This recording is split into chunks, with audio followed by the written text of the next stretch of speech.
Alors très souvent dans le développement personnel ou même voilà dans tout le domaine thérapeutique, il y a des mots qui reviennent souvent. Gestion des émotions, gérer la colère, prendre le contrôle, reprendre le contrôle sur sa vie, reprendre le contrôle sur son corps, reprendre le contrôle sur ses désirs, etc. Et moi, ces petits mots-là, je suis un peu tatillonne sur les mots, mais ces petits mots, ils me posent vraiment question. Parce que finalement, je me suis posé la question en lisant un post Facebook il n'y a pas très longtemps qui parlait justement de reprendre, de garder le contrôle sur notre état d'esprit. Et je me suis dit, mais est-ce qu'on peut vraiment tout contrôler et est-ce que finalement on doit vraiment prendre le contrôle? Est-ce que finalement on n'est pas aussi plutôt dans une relation d'écoute avec soi-même, dans une relation d'accueil? Est-ce que finalement on ne devrait pas être plutôt dans l'accueil plutôt que dans le contrôle?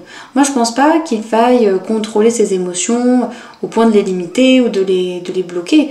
Je pense qu'il faut les écouter, les accueillir quand c'est possible. Alors l'idée c'est pas de faire sortir sa colère à n'importe quel moment, si t'es en pleine réunion et d'un coup tu te mets à hurler, bon ça va pas le faire.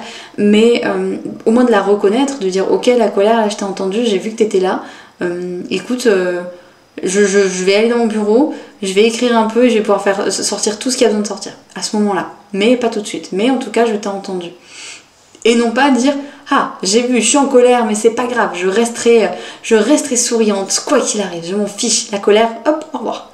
Et ça pour le coup pour moi ça marche pas parce que en fait elle va rester et puis elle va revenir de plus en plus fort et du coup on va rentrer dans une espèce de cercle vicieux en fait finalement. Donc je pense qu'on ne peut pas vraiment être dans un contrôle perpétuel parce qu'il y a toujours un moment aussi où ça lâche et où pareil le corps sait nous dire stop quand nous on ne l'écoute pas. Pour moi l'idée serait plus d'être à l'écoute. Quand on dit par exemple voilà il est temps de reprendre en main sa sexualité, de reprendre en main son désir, etc. Je trouve que c'est un peu militaire, un peu posé comme ça. J'aime pas, moi, justement, cette phrase. Je dis, ah, il faut vraiment que je me reprenne en main. C'est dur quand même. C'est un peu comme si rien n'allait et que là, je me secouais un bon coup.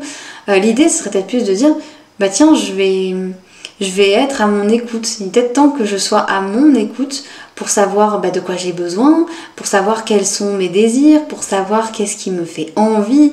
Il est peut-être temps que je sois ma priorité et que je vois ce qui se passe, voilà. Mais sans pour autant se reprendre en main, voilà, c'est pour ça que je préfère dire par exemple, tiens, je vais faire du sport, je vais me mettre au sport, ou dire, tiens, je vais me reprendre en main. Parce que c'est des phrases après qui ont une signification qui peut être très péjorative et qui vont rester dans l'inconscient. Et avec des mots très forts, quand on dit, voilà, le contrôle, dans l'inconscient, en fait, s'il faut contrôler, l'inconscient il va se braquer et il va vouloir tout contrôler, sauf qu'au bout d'un moment, ça va lâcher. Et ça peut lâcher par n'importe quel moyen, ça peut être un pétage de câble, ça peut être une blessure, ça peut être un burn-out, enfin, il y a plein de choses qui font que là, le corps te dit, non, en fait, non, tu m'as pas écouté, tu as voulu me contrôler, et là, ça va pas le faire.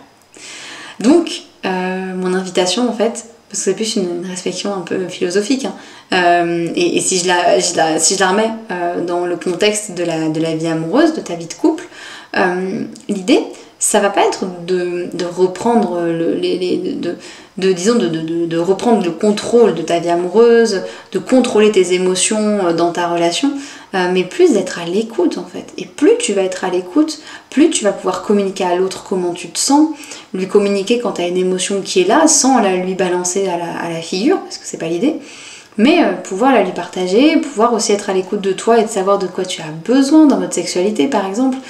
Donc plus de douceur après, moi je suis un peu team douceur, je trouve que oui des fois il y a des personnes avec qui ça peut marcher d'être un peu plus dans la secousse, mais moi en tout cas ça ne me parle pas, ça ne prend pas.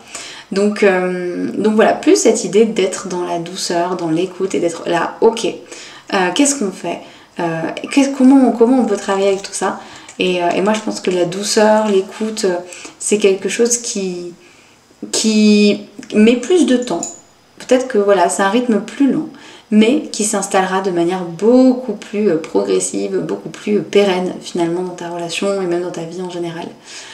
Donc voilà, on essaie de lâcher le côté le côté un peu, ça me fait penser un peu au côté manager, voilà, de tout gérer, de vouloir tout contrôler, de vouloir tout checker, machin, et de juste s'écouter, de voir où ça en est, et voilà, et de peut-être voir qu'est-ce qu'on peut faire, que ce soit dans sa vie de couple ou dans sa vie en général. Voilà, n'hésite pas à me dire ce que ça t'évoque un peu tout ça. Est-ce que toi aussi t'es dans le mode très contrôle fric? Est-ce que au contraire tu laisses un peu tout aller? Voilà, moi je suis très contrôle fric, hein, donc cette vidéo elle est autant adressée qu'à toi qu'à moi. Parce que moi ça me concerne énormément. Mais voilà, c'est vraiment quelque chose qui pour moi est significatif. Je te remercie beaucoup d'être resté jusqu'au bout de cette vidéo. N'hésite pas à mettre un j'aime sous la vidéo si le contenu t'a plu, à t'abonner sur cette chaîne, à la partager à toutes les personnes qui peuvent être intéressées par ce contenu-là. Et puis on se retrouve la semaine prochaine.